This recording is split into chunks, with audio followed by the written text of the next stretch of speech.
This job never gets any easier. It's hard for a man to take time and relax and just enjoy a smoke. Things got worse when that game walked into my life. She had trouble written all over her, but for some reason, I couldn't walk away. So here's the story, all about how my life got flipped upside down.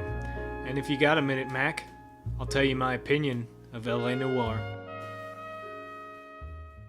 LA Noire is first and foremost a detective game.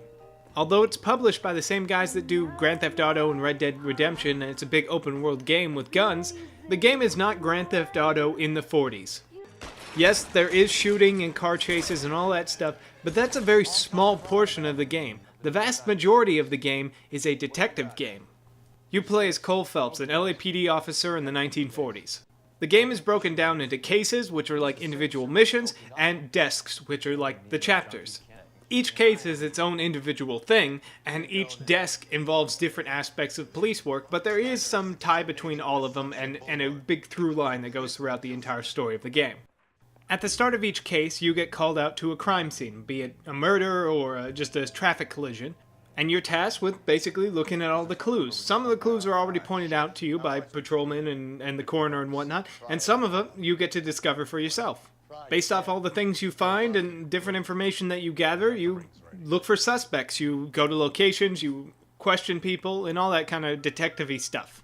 Finding clues is fairly easy. You just kind of walk around until your controller buzzers, and then, you click a button and there's the clue, and you can kind of look at it, manipulate it, investigate it further, and get some more information from it.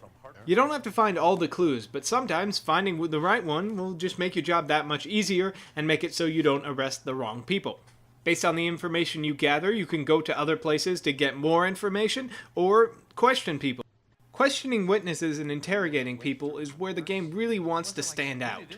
Whenever you're questioning somebody, you get three options. You can either just assume what they're saying is the truth, you can call it into doubt, or you can just say they're straight up lying and try and find some evidence to prove that. And you judge all this based on their faces. For this game, they went out and hired a bunch of real actors from TV shows and whatnot, and actually motion captured their faces like they did in Avatar and all that stuff while they did their performance. So you can you use your actual perception of people's faces and emotions and whether people are lying and telling the truth from real life to judge how the characters are reacting to your questions. It's a really interesting experiment they did, but sometimes the actors come a little over the top. In terms of the open world aspects, there's not a whole lot out there other than driving around. The game has this massive and fully realized 1940s Los Angeles that there's not a lot to do in. Occasionally when you're driving around you'll get a street crime, which is just like a side quest mission that's pretty easy. It's usually a gunfight or a car chase, or you're just chasing some guy down and have to punch him a bunch. But for the most part, there's not a lot out there. In terms of the storytelling, it's probably one of the most mature games I've ever played. It's so mature that I struggle to use the word mature, because typically when a game says it's mature, that means that it's got big-breasted topless women and violence and heads exploding. I think a more appropriate term is grown-up. This is the most grown-up game I've ever played. As a detective, you deal with a lot of very disturbing images, especially in some of the later cases like arson and homicide, and it's handled very mature, very grown-up. In the rare occasions when you do get into a gunfight, Cole Phelps is yeah, take it. He actually, you feel that he feels bad about having to kill people because he's a cop. He's supposed to protect. He's not supposed to go around shooting people. The game's story also deals with issues like racism, anti-Semitism, hatred of women, and violence against women, and all these things that are kind of woo, games are for kids, don't touch that. The game does a really good job of holding the magnifying glass to that era of time and showing these things without promoting them or saying, oh, look at it, yeah, to hell with all those people who are different than me.